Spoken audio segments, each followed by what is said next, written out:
Bismillahirrahmanirrahim. Assalamualaikum warahmatullahi wabarakatuh. Saya Gifai Ramandika dengan NIM 201211024 dari kelas 2A Komunikasi Penyiaran Islam. Izinkan di kesempatan kali ini saya akan menyampaikan rangkuman ilmu dakwah dari pertemuan 1 sampai dengan 12. Dimulai dari pengertian dakwah. Dakwah dari segi bahasa memiliki beberapa makna, yaitu memanggil, mengundang, atau mendorong. Dakwah merupakan suatu proses untuk menyeru kepada kebaikan jika dilihat dari definisi secara umum. Ada sekitar 38 definisi dakwah menurut para ahli. Sedangkan menurut Dr. Ali Aziz, beliau menyatakan bahwa dakwah merupakan suatu proses atau kegiatan peningkatan iman menurut syariat Islam.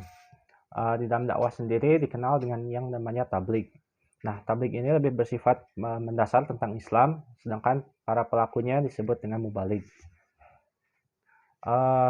Pada dasarnya, dakwah mengajak manusia dalam mengamalkan amar ma'ruf dan nahi mungkar. Nah, nahi mungkar ini tidak hanya diartikan sebagai sesuatu yang sempit.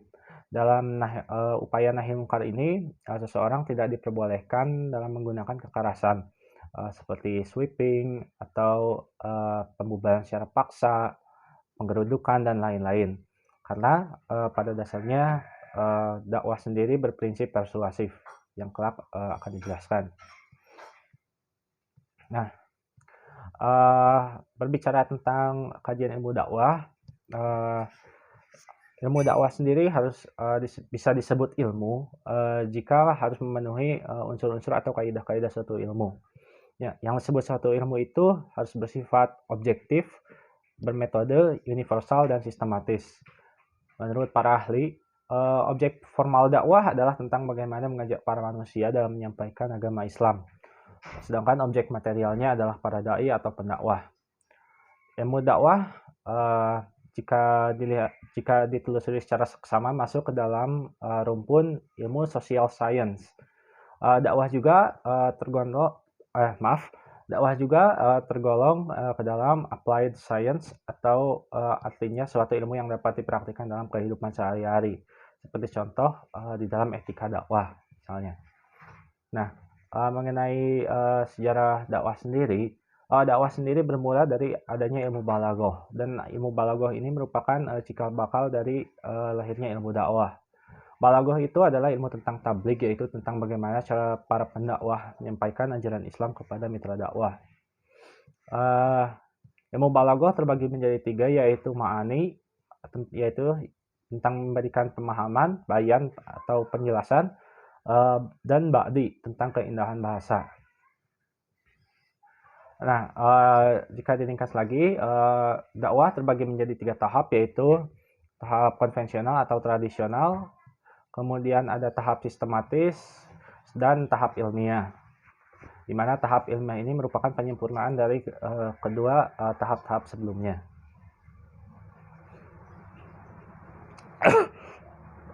Baik, selanjutnya tentang sifat dakwah. Menurut Razi Al-Faruqi, sifat dakwah ini ada beberapa sifat, yaitu persuasif, yang artinya ditujukan kepada Islam maupun non-Muslim, berupaya mengembalikan fitrah manusia, didasari oleh kesadaran penuh, dan bersifat rasional. Dakwah berfungsi dalam menyebarkan kedamaian dan menegaskan Islam sebagai agama rahmatan lil alamin. Secara teoritis, dai dibagi menjadi 3, yaitu yang pertama adalah dai mujtahid, yaitu adalah seorang dai atau pendakwah yang memiliki kemampuan untuk menggali pesan-pesan dakwah yang terkandung dalam sumber hukum Islam dan memiliki keilmuan yang mendalam. Yang kedua ada pendakwah muttabi, yaitu adalah seorang pendakwah yang tidak memiliki kemampuan seperti dai mujtahid. Akan tetapi dia paham terhadap agama dan masih mengambil sumber-sumber dari ulama yang lainnya. Kemudian yang terakhir ada pendakwah muqallid, yaitu adalah seorang pendakwah yang menyampaikan pesan dakwah tanpa mengetahui dalil-dalil, tetapi pendakwah ini meyakini kebenaran dari dalil tersebut. Mengenai hukum dakwah sendiri, terdapat beberapa perbedaan hukum dakwah. Yang pertama adalah bersifat fardu ain, Dan yang kedua adalah yang bersifat fardu kifayah, di mana fardu ain ini para ulama menyebutkan bahwa setiap umat muslim memiliki kewajiban berdakwah. Sedangkan fardu kifayah menyatakan bahwa sebagian umat muslim lah yang memiliki kemampuan beragama yang harus menyampaikan pesan dakwah dan berkewajiban. Dakwah memiliki beberapa prinsip, yaitu yang jelas-jelas yang pertama memberikan keteladanan, dan juga yang kedua mengikat hati para mitra dakwah sebelum menjelaskan. Nah, kemudian juga mengenai pesan dakwah. Pesan dakwah sebaiknya disesuaikan dengan berbagai faktor seperti kondisi dan latar belakang mitra dakwah, atau mengangkat topik yang faktual. Misalnya tentang kejadian baru-baru ini seperti radikalisme dan terorisme mungkin.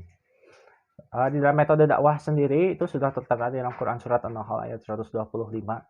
Dalam ayat tersebut disebutkan bahwa metode dakwah itu hendaknya dilakukan dengan menggunakan hikmah dan pengajaran yang baik.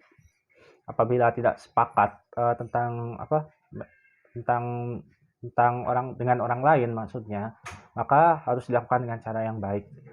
Dakwah juga harus didukung dengan akhlak yang baik dan tidak boleh menyakiti perasaan orang lain dalam mewujudkan tentunya moderasi beragama.